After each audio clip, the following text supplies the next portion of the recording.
Pokemon on the Switch. It was one of the greatest mysteries of Pokemon. The enigma was shattered with the reveal of Pokemon Let's Go Pikachu and Let's Go Eevee. These two games have the community in both turmoil and celebration.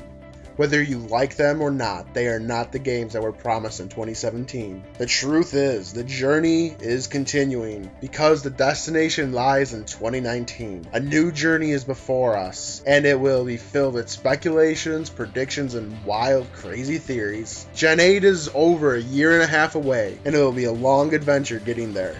This is the journey to Pokemon 2019. Over the years, Pokemon has explored some interesting topics for the games.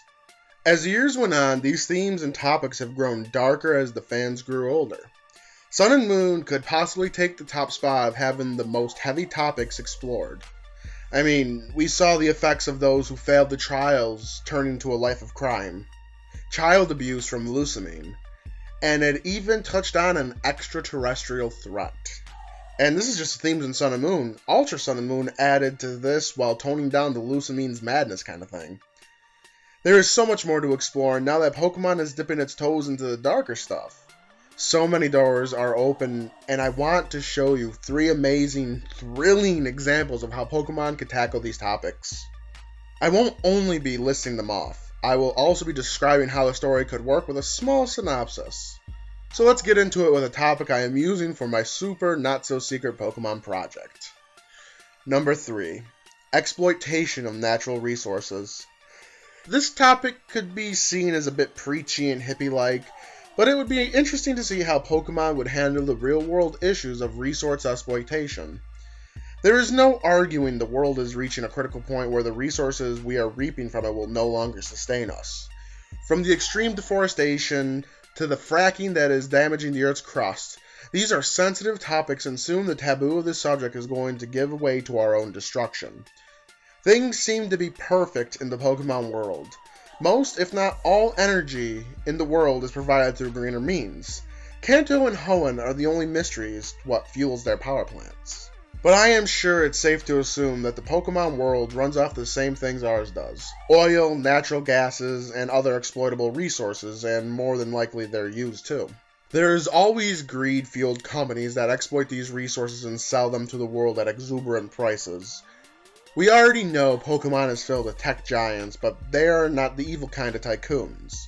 In this scenario, the story would revolve around the head of an energy company taking advantage of a region's bountiful resources. Forests are cleaved from the land to make way for oil fields, and the whole mountains are cast asunder in hopes to pull natural gases from the few pockets hidden deep below. The player character would get involved with the charming and charismatic CEO of the company that is overseeing the operation. In the beginning, you would be unknowingly helping them set up this ultimate goal to awaken a terrible and powerful, super ancient Pokemon and use its might to tear apart the region, practically terraforming it for further exploitation. Now it would be up to the main character to right their wrongs and find the means of subduing this awakened Titan by capturing the legendary Pokemon of the region, a Pokemon that can restore the tranquility of nature and reverse the damages.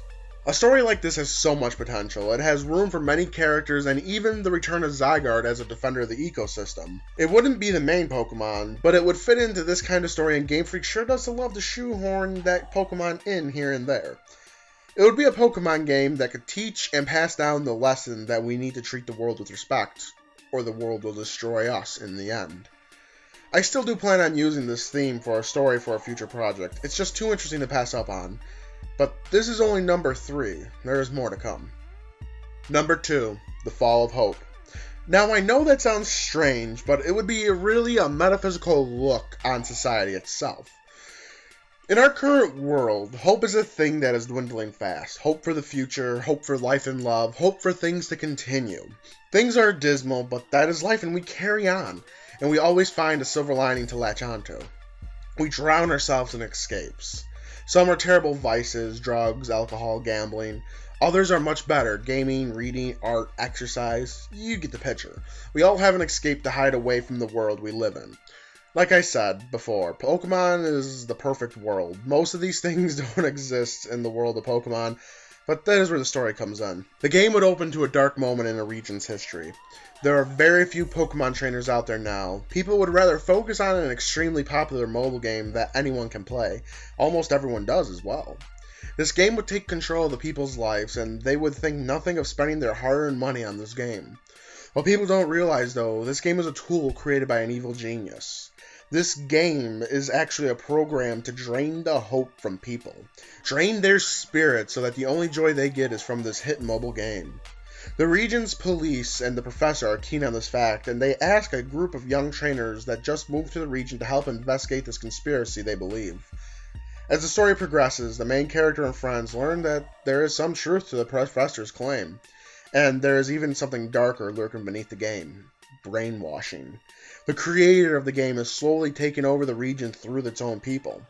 At the climax of the story, the heroes would stop and defeat the creator, but they reveal that what was set in motion cannot be stopped. While the brainwashing is no longer happening, the hope is still gone. This is when the main character learns of a Pokemon from the region's mythology, a Pokemon of pure light and love, a Pokemon of hope. The main character and the party set out to find and catch this Pokemon to put an end to the dark hopelessness that has infected the region. I know this is a strange twist to Pokemon, but it is a topic I would be interested in seeing explored. A lot of people sell their souls to mobile gaming in this day and age, and for a game with many mobile tie-ins to question if this is the right way for the human race to go, I think it would be a wake-up call we all need, and maybe it would stop the plague of mobile games coming out that are nothing but cash grabs. We all need hope. We all need those escapes. But we don't need predatory companies trying to steal our souls in the process. As silly as this topic sounds, it may just be the darkest. Number 1. Cosmic Threats. Now, I do not mean an asteroid or a comet or something like that. When I say cosmic threats, I'm meaning cosmic horror. Lovecraftian mythos kind of cosmic threats. Sun and Moon teased us with this with the Ultra Beasts. While they didn't deliver with what I hoped they would be, they left the door open to an literal infinite universe worth of potential. If Pokemon fully explored this subject, we could expect a game filled with danger, amazing set-piece events, and Pokemon so unique and twisted it would outshine any Ultra Beast we currently know. It's time for the Great Dreamer to awaken. There has always been a dark mystery to some Pokemon, and the true origins to their world. During the events of Sun and Moon, the world learns of the existence of Ultra Beasts, and while some do see them as an alien Pokemon, others who possess forbidden knowledge know the truth. The invasion of these Ultra Beasts are just the beginning. The old gods of the Pokemon world are awakening. The game would open some years after the events of Sun and Moon. The main character is watching television with their family. They see that a strange organization has recently come to their region to set up a temple to the Pokemon. They are welcomed despite many thinking they are strange. As the story goes on, the obvious happens. The strange cult-like people are the villains of the game, and they are trying to open wormholes to Ultra Space all over the world. And you, the main character, along with your rival and other trainers, set out to stop them before the unthinkable happens. But the obvious doesn't happen next. The main character and company will fail to stop the leader and their invasion begins. It is now up to the heroes to fight off the Ultra Beast invasion. They are an overwhelming force that can't be stopped. Someone from the cult informs the main character and their companions that there may be a way to stop all of this. But they would have to venture into the heart of Ultra Space to find and capture the god of all Ultra Beasts. The true first Pokemon, the creator of Arceus, a Pokemon who would be inspired by Azathoth himself, the ruler of all and nothing. By capturing or defeating this Pokemon, you close the wormholes and stop the invasion. The remaining Ultra Beasts, without guidance or command, flee and hide in every corner of the world that is far from humankind. I know this sounds like pure fanfiction, but as a fan and lover of Lovecraftian mythos, I would like to see creatures of that scale implemented into Pokemon. This one wouldn't really explore any dark or taboo subjects, but it would be a fun and good story that all Pokemon fans would enjoy. Or I think they would anyways. With the doors to Ultra Space open in the last games, who knows what will slither out of it. This video was probably longer than I anticipated, but that is why I kept it to only 3 topics. I wanted to paint you all a picture of topics Pokemon could and should explore. Who knows what themes Gen 8 will have? Would you like to see any of these 3 ideas explored? Or what other dark topics do you think would make for a good Pokemon game? Let me know in the comments so we can discuss them. If you enjoyed this video, leave a like and share it around. It helps grow the channel, and I really appreciate it. Become an member of the Phoenix today. Subscribe to the channel and follow me on Twitter. Link to that can be found in the description below with some other links as well. Go check out some of my other projects on the channel. On Mondays and Fridays, I'm bumbling through Stardew Valley and loving every second. And on Tuesdays and Thursdays, I'm exploring the Tandor region and Pokemon Uranium. If either sound interesting to you, feel free to check them out. And with all that said, this has been Black Phoenix. Thank you all for watching. I'll see you all in the next one.